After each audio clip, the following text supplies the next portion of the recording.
Gaziantep dan Aleppo adalah daerah yang memiliki banyak potensi dengan berbagai pemandangan yang indah, mulai dari bangunan hingga kondisi alamnya.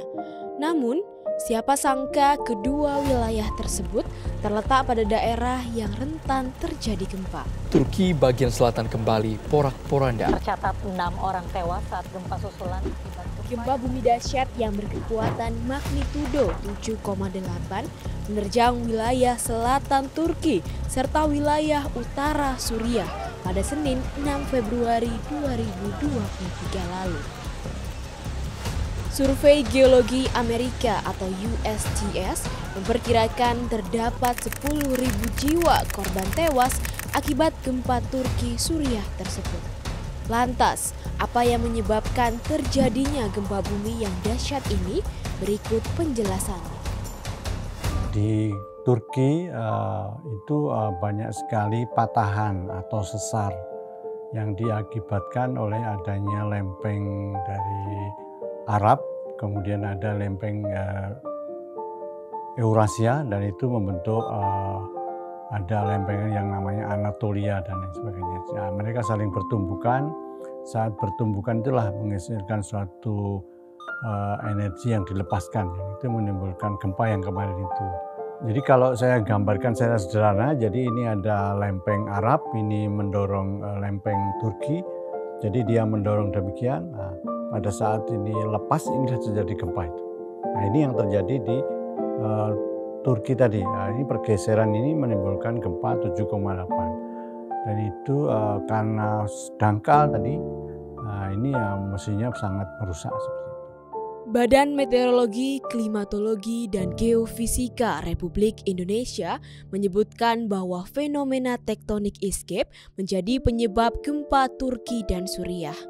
Lalu, apa yang dimaksud dengan fenomena tektonik iscap dan bagaimana dampaknya? Ini adalah ada suatu tumbukan lempeng yang ada di daerah di daratan Turki tadi.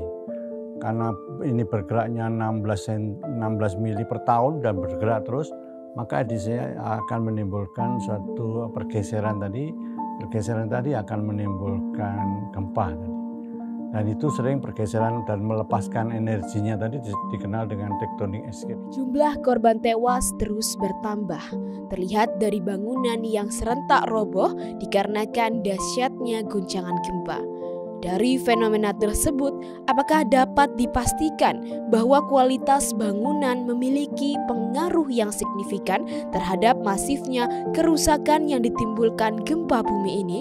Kalau kita melihat dari sistem strukturnya, bangunan-bangunan yang roboh kalau kita amati adalah sistem strukturnya tidak mengikuti kaidah-kaidah bangunan tahan gempa. Ya, sehingga bangunan-bangunan tersebut pada saat menerima beban gempa tidak kuat. Yang di Turki gitu kan, baloknya tidak kuat atau bahkan tidak ada baloknya. Kolomnya, tulangannya kurang. Detail join di sini juga kurang bagus, tidak memenuhi persyaratan.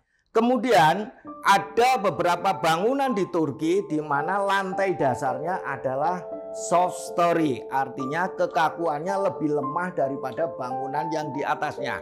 Ini bangunan di atasnya lebih kuat kekakuannya, di bawah soft story.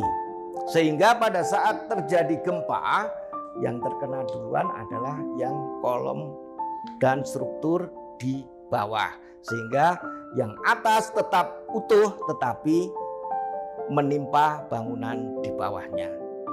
Kini terhitung hampir 3 pekan berlalu, lebih dari 46.000 orang korban tewas, 84.000 bangunan rusak parah hingga terbelahnya beberapa bukit di Turki.